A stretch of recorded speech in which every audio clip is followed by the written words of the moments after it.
శ్రీరామ రామ రామేతి రమే రామే మనోరమే సహస్రనామ తత్తుల్యం రామనామావరాననే.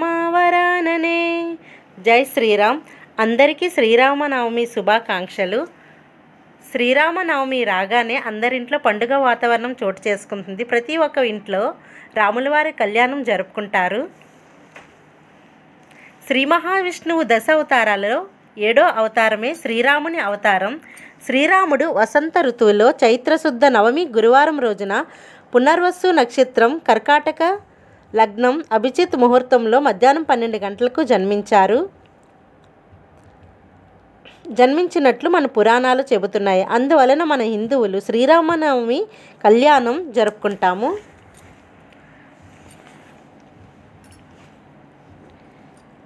ఈ రోజున నేను పూజ ఎలా చేసుకున్నానో ఈ వీడియోలో చూద్దాం. అందరికీ శ్రీరామనవమి శుభాకాంక్షలు. Welcome back to my channel Kumari Komara.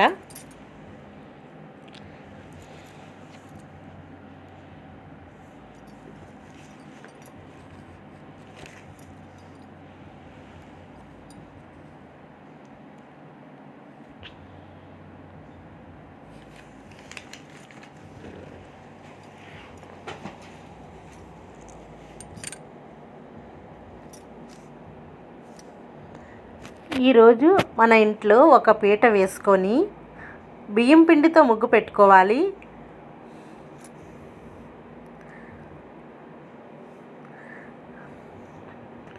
పెట్టిన తర్వాత రాముల వారికి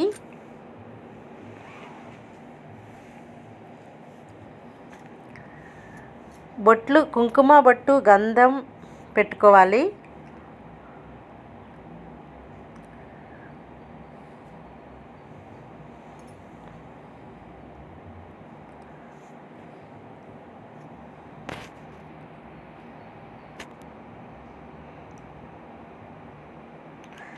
మన పూజ గదిలోనైనా పీఠం వేసుకొని శ్రీరాముని పూజ చేసుకోవచ్చు. లేదంటే బయటన ఎక్కడ హాల్లో అయినా పర్వాలేదు, ఎక్కడైనా పర్వాలేదు, పీట వేసుకొని పూజ చేసుకోండి. అందరింట్లో కూడా పూజ చేసుకోవాలి.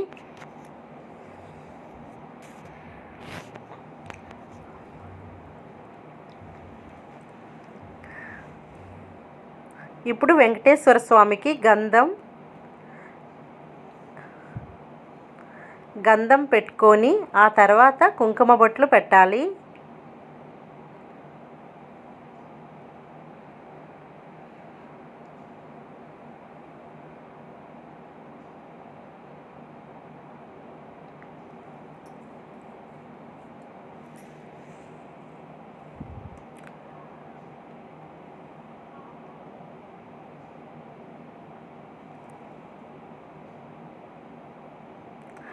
చక్కగా కుంకుమ బొట్లు పెట్టుకోవాలి.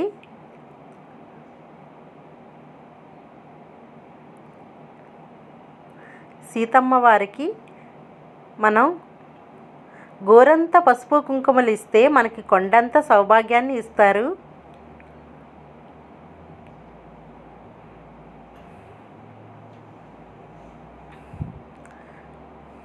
మనం ఒక దాంట్లో బియ్యం వేసుకొని ఆ బియ్యం మీద వెంకటేశ్వర స్వామిని అలా కూర్చోబెట్టుకోవాలి. తర్వాత గణపతి దేవుడికి బెల్లం నైవేద్యంగా పెట్టుకోవాలి. గణపతి దేవుడికి కూడా కుంకుమ, గంధం బొట్లు పెట్టుకోవాలి. పువ్వులు, అక్షింతలు వేయాలి.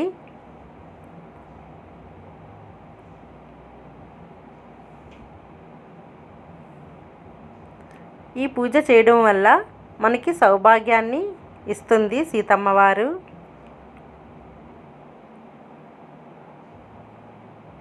చక్కగా మనం తెల్లవారుజామున లేచి ఇళ్ళని శుభ్రపరచుకొని, మన పూజ గదిని శుభ్రపరచుకొని, పీఠం వేసుకొని పూజ అనేది చేసుకోవాలి. ప్రతి ఒక్కరూ చేయాలి. పిల్లలు, పెద్దలు అందరూ చేయాలి. మనం బియ్యం పిండితో తడి బియ్యం పిండితో కుందుల్ని ఏర్పాటు చేసుకొని అందులో నెయ్యి వేసి ఒత్తులు వేసుకోవాలి. ఒత్తులు వేసుకొని ఇలా అగరొత్తులతో దీపాన్ని వెలిగించుకోవాలి. అన్ని దీపాలను వెలిగించుకోవాలి. దీపాల దగ్గర పువ్వులు వేసి అక్షింతలు వేసి నమస్కారం చేసుకోవాలి.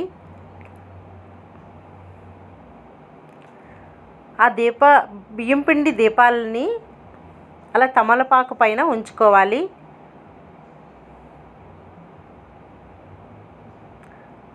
ఎంత చక్కగా కనిపిస్తున్నాయి దీపకాంతులు నిజంగాన.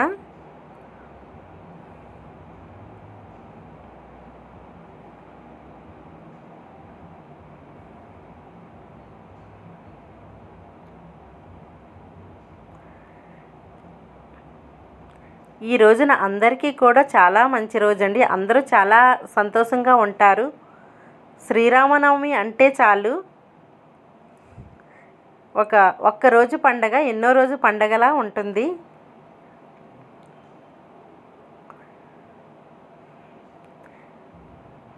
అగరవత్తులతో ధూపాన్ని చూపించుకోవాలి.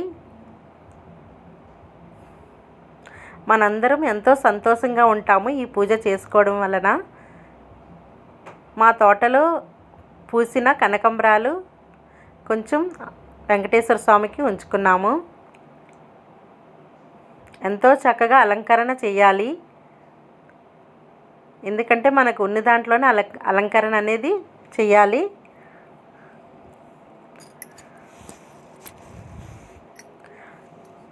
రాములవారి విగ్రహము ఉంటే మనం పూజలో పెట్టుకోవచ్చు. దీపాలు అన్నిటికీ అక్షింతలు వేసుకోవాలి. అక్కడ పానకం, వడపప్పు, పాలు, చలిమిడి రాముల వారికి నైవేద్యంగా పెట్టాలి.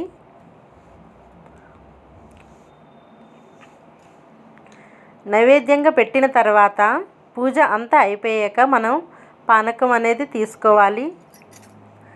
ఇంట్లో ఎంతమంది ఉన్నారో అంతమంది కూడా పానకం అనేది సేవించాలి. అక్కడ వేసిన అక్షింతలు కొంచెం తీసి తలపై వేసుకోవాలి. నమస్కారం చేసుకోవాలి. నమస్కారం చేసిన తర్వాత ఇంట్లో ఎంతమంది ఉన్నారో అంతమంది కూడా పూజ గదిలోకి వచ్చి దండం పెట్టుకోవాలి.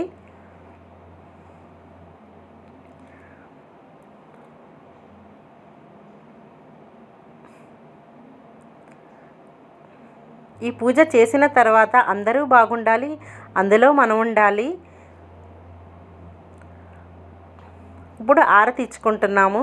సీతారాముల వారికి ఆరతిని ఇచ్చుకోవాలి.